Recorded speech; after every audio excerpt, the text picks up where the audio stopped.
Hello everyone. Welcome back to STS, Science, Technology, Economy, Strategy 등을 고민하는 것입니다. 사진은 2006년 1월 이후에 서울 지역 월간 아파트 거래량 추세를 그린 겁니다. 파란 막대기는 실제 월 거래량이고 붉은 선은 6개월 이동 평균이고요. 다 제가 계산해서 제가 그린 겁니다.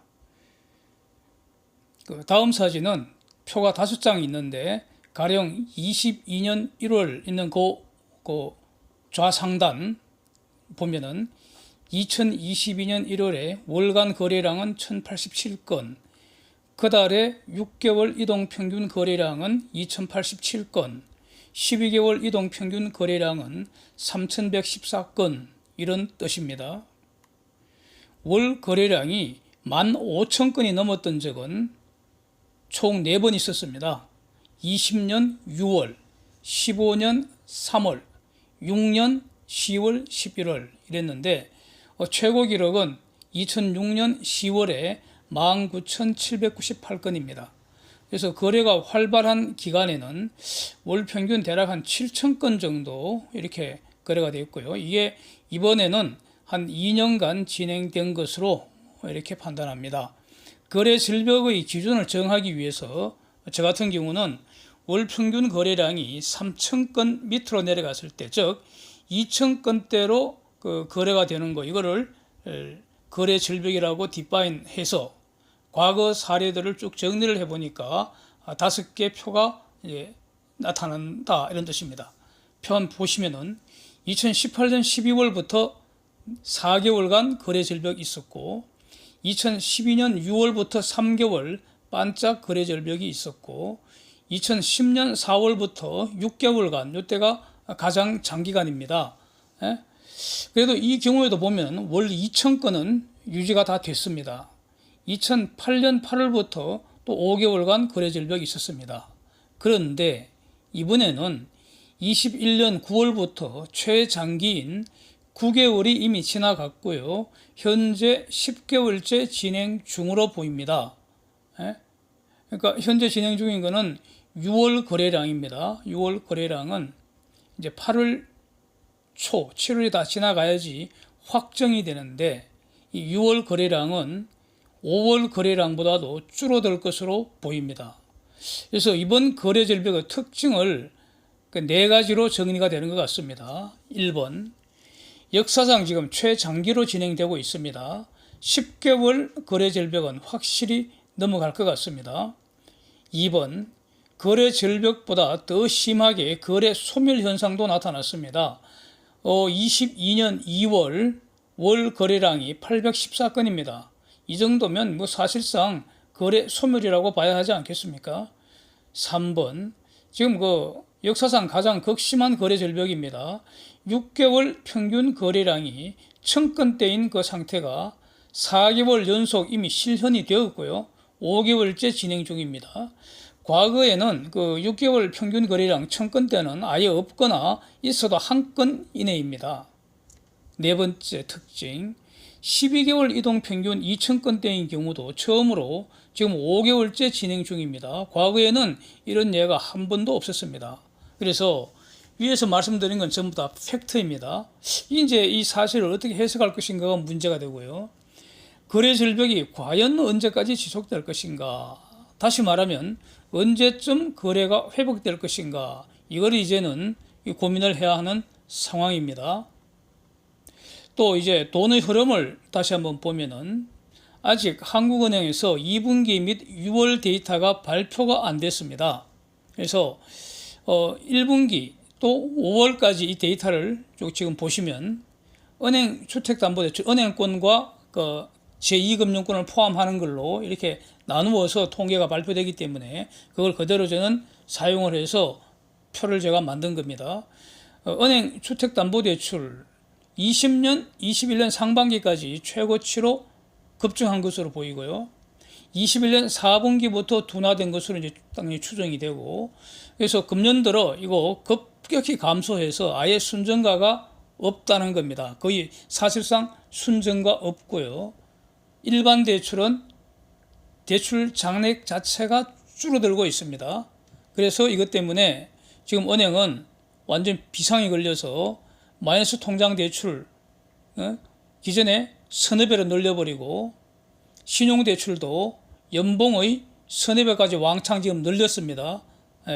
그러나 지금 곧 통계가 다시 나와 봐야 알겠지만 현재까지는 주택담보대출은 거의 변동이 없고 정체되어 있고 늘어봤자 찔끔 늘고 일반 대출은 감소한다는 겁니다. 그래서 은행권 가계대출의 대략 4분의 3이 주택담보대출이고요. 이 말이 서울에서는 아파트 담보대출이라고 보면 됩니다. 그냥 뭐 오차는 좀 무시해버리고요. 가계신용은 은행 이외에 제2금융권 등을 다 이제 포함한 그 표라고 좀 전에도 말씀드렸습니다. 그래서 은행에서 빌린 것으로 부족하면은 제2금융권에서도 이자 더 주고 추가로 더 빌려서 이제 아파트 매수했다는 뜻인데, 금년 들어서는 아파트를 더 이상 매수를 안 하기 때문에 은행권은 물론이고 이 금융권에서도 아파트 담보대출 사실상 정체되었고 일반 대출은 더 크게 줄고 있습니다. 비율 보십시오. 감소하는 비율. 그래서 또 글로벌 금리 상승 사이클은 이제 지금 돌아가기 시작한 겁니다. 이거 최소한 내년 말까지 기준금리 지속 상승할 가능성 지금은 매우 높습니다. 그렇게 봐야 합니다. 이거는 그냥 제가 말씀드리는 게 아니고요. 6월 미국 FOMC 성명서에서 그렇게 나와 있습니다. 그래서 이렇게 판단하는 것이고요. 한국은 에너지 가격 폭등, 환율 폭등 이것 때문에 인플레이션이 지금도 추가로 가속되는 상황입니다. 그래서 이걸 방어를 하기 위해서는 금리 상승이 지금부터 더 본격적으로 진행될 가능성 높습니다. 그래서 은행 및 이 금융권의 주택담보대출 금리와 그 일반 대출 금리 오르는 추세, 그 지금 표에 나와 있습니다. 이전에 제가 몇 번 영상 계속 올렸는데 한 달에 한 번 이상 이렇게 올리고 있는데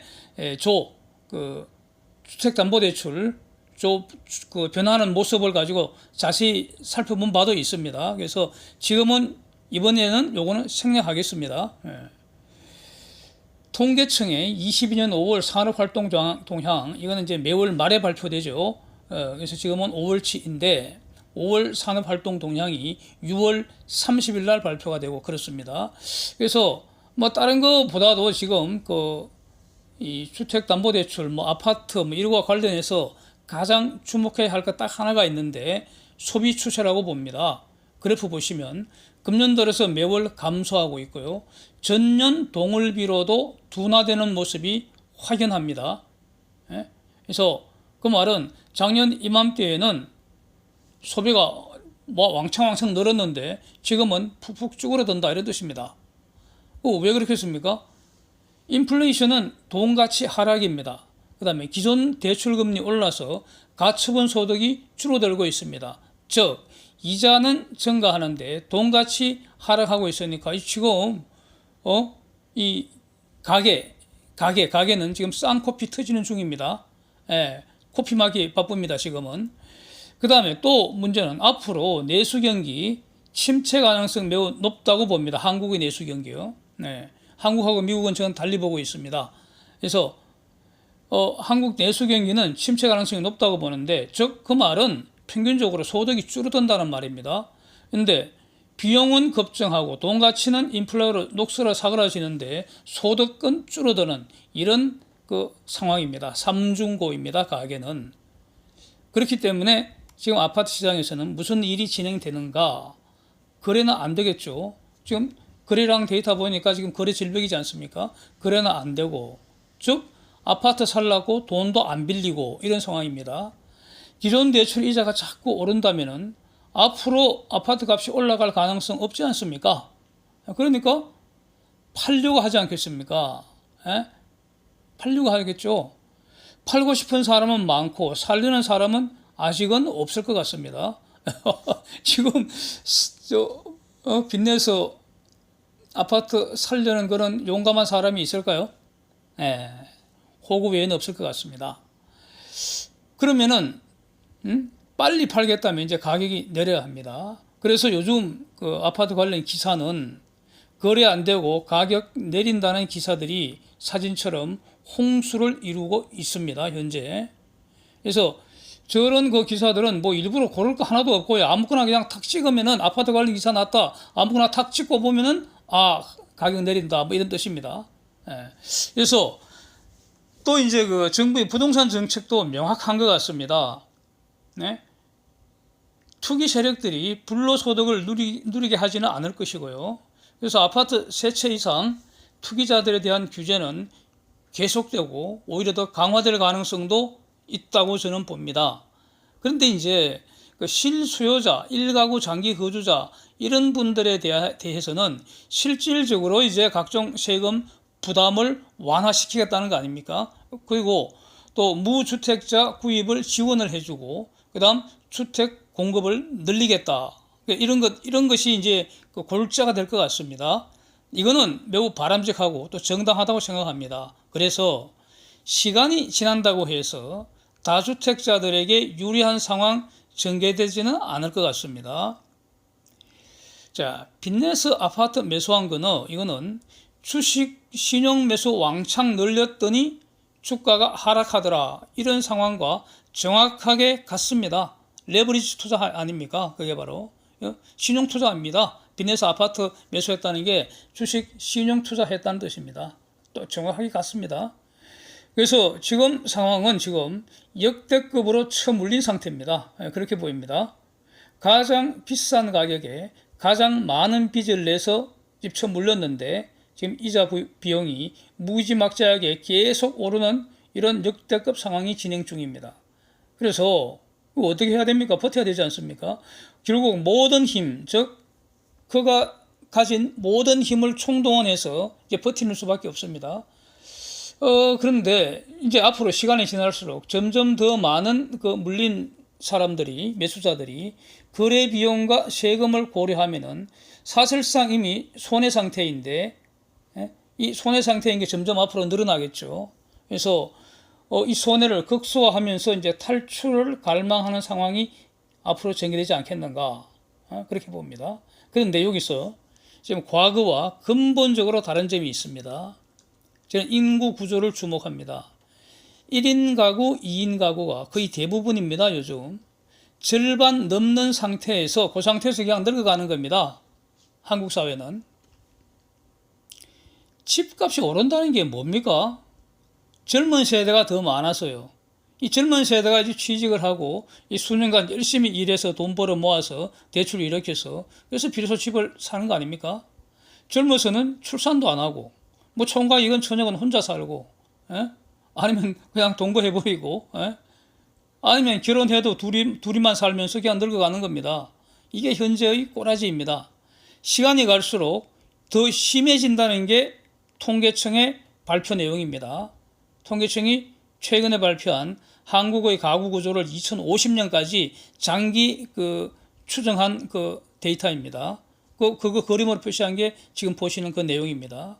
그래서 2020년 현재 1인 가구 31.2%, 2인 가구 28%, 합했더니 59.2%, 거의 60%에 육박하지 않습니까?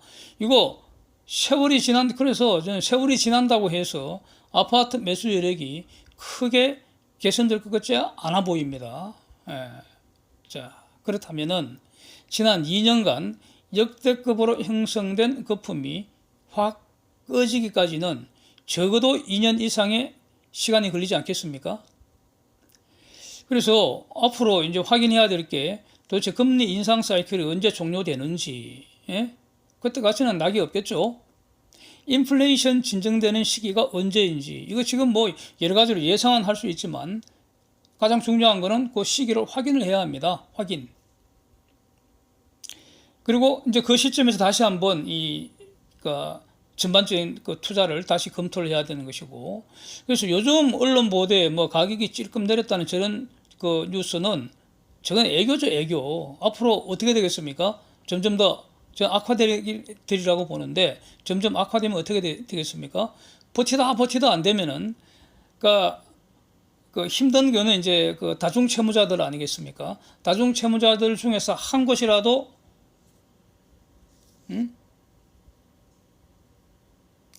강제 집행 들어가 버리면 그게 바로 이제 경매로 넘어가는 거죠. 그래서 경매가 폭증한다는 뉴스들 이제 신문에 도배가 되고, 요즘 나오는 그 아파트 가격 좀 내렸다는 저 뉴스는 애교라면 애교. 제가 아무것도 아니고요. 애교입니다. 아직 본격적으로 진행되지 않았다는 거죠. 좀 더 진행되면은 경매 폭증 뉴스가 도배가 되고, 깡통 전세 넘친다는 뉴스가 도배가 되고, 전세금 대위 변제 사건이 넘친다. 그래서 그 보증보험 회사들이 다 지금 망할 지경이다. 예? 구제금융 들어간다. 뭐 이런 뉴스들이 넘쳐날 때 그때쯤 다시 판단할 시기이지 않은가. 뭐 그런 생각이 듭니다. 현재의 서울 아파트 거래 절벽 현상은 이거 금년 말까지 지속될 가능성 일단 열어둬야 할 것 같습니다.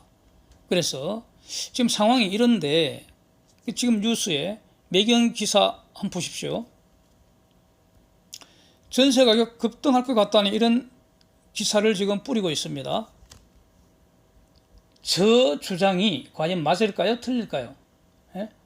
전세가 뭡니까? 특수한 매매 형태라고 저는 봅니다. 경제적으로. 예? 전세했다고 해서 소유권이 넘어오는 건 아닙니다. 그러나 등기할 수는 있습니다. 뭐 임차권 등기건 전세권 등기건. 예? 그러니까 여기서 전세라는 것은 그 민법상의 전세권, 그 물권으로서의 전세권이 아니라 임차권, 그 전세권 다 합쳐서 우리가 통상 전세라고 말하는 거 경제적 실질을 볼 때 그것은 특수한 매매입니다. 경제적으로. 법률적으로는 아니지만.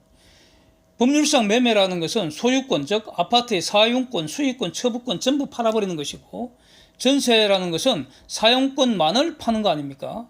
그래서 전세 가격 오른다는 것은 매매 가격도 오른다는 것을 전제로 하는 것입니다. 그런데 현재 상황에서 전세금 상승이 그래서 추세가 될 수는 저는 없다고 봅니다. 일시적으로 또 부분적으로 또 예외적으로 몇몇 사례가 오르는 사례가 있을 수는 있습니다. 그것이 전부를 대표할 수는 없고요. 그래서 그 몇몇 어떤 예외적인 사례라는 것은 가령 그 이전에 그 계약 기간을 장기로 가져가서 그때 계약 맺을 때보다도 지금 그 상황이 많이 달라져 있을 테니까 그거 이제 시세에 맞추기 위해서 일부 오르는 경우가 있을 수는 있겠지만 전세금 오르는 것이 추세가 될 수는 없다, 이런 뜻입니다. 그래서 매매 가격 지금 하락하고 있기 때문에 전세 가격도 하락하는 것이 상식이다. 저는 이렇게 정리를 하겠습니다. Thanks for watching. See you next.